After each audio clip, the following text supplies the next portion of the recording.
There is something I deeply love about this album.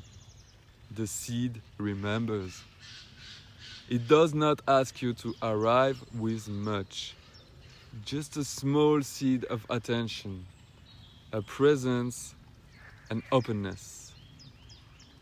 That is also why for now the album is available on Patreon, starting from the very first year.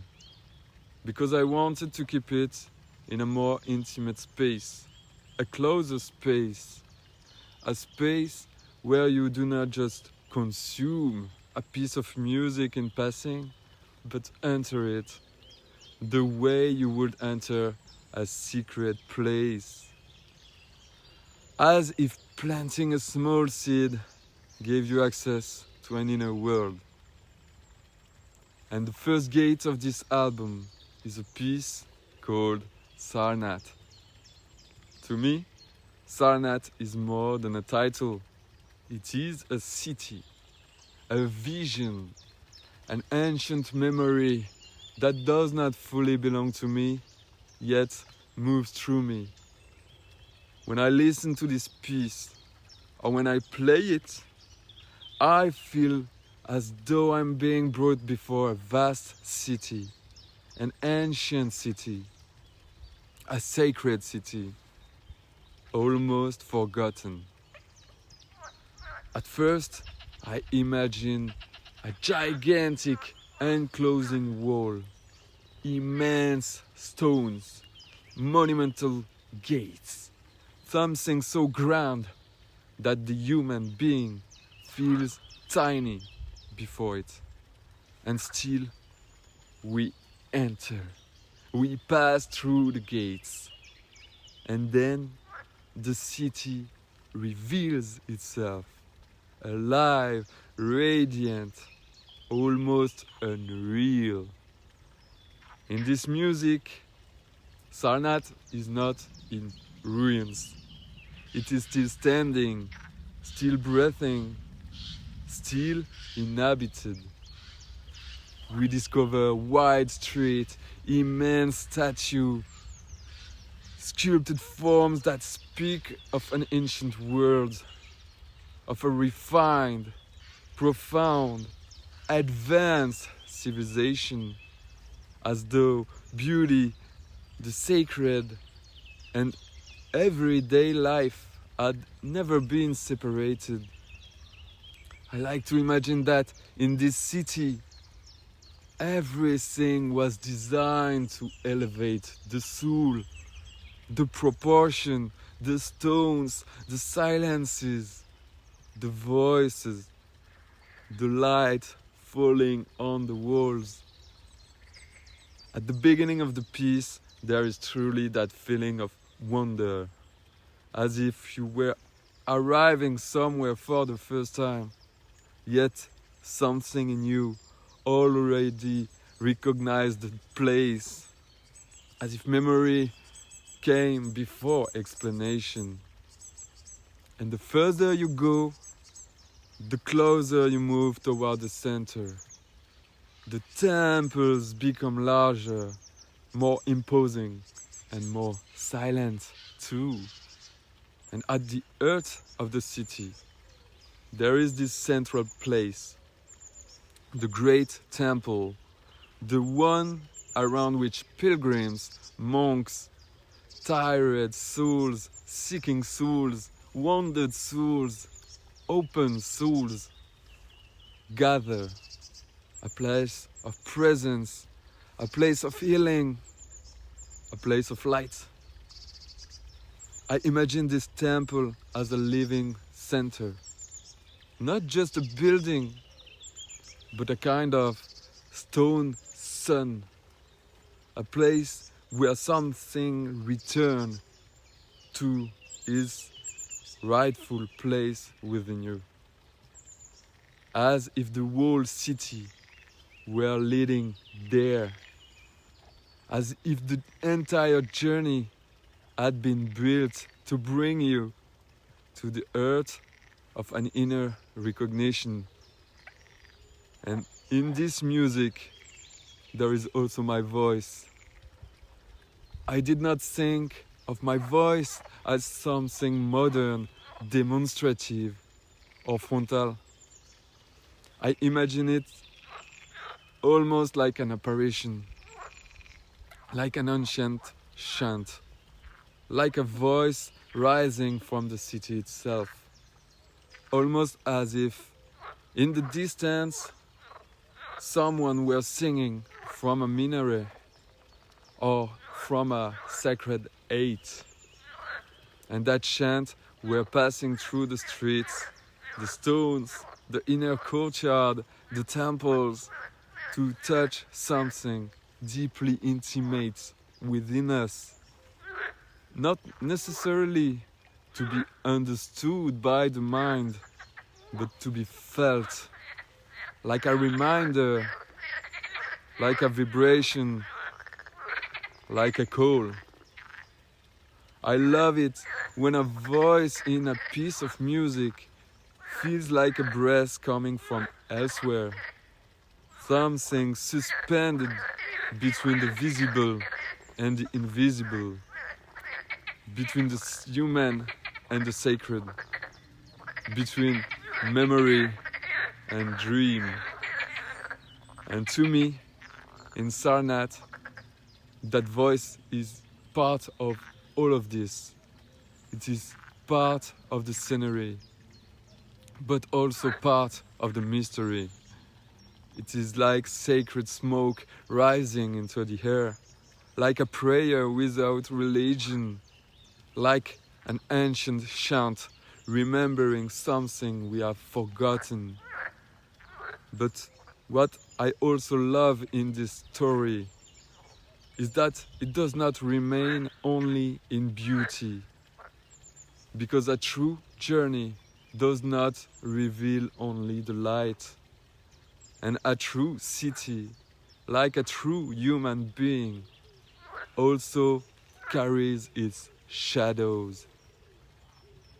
So, at a certain point in Sarnath, the path changes. To leave the city, it is not enough to simply walk back through the great luminous avenues.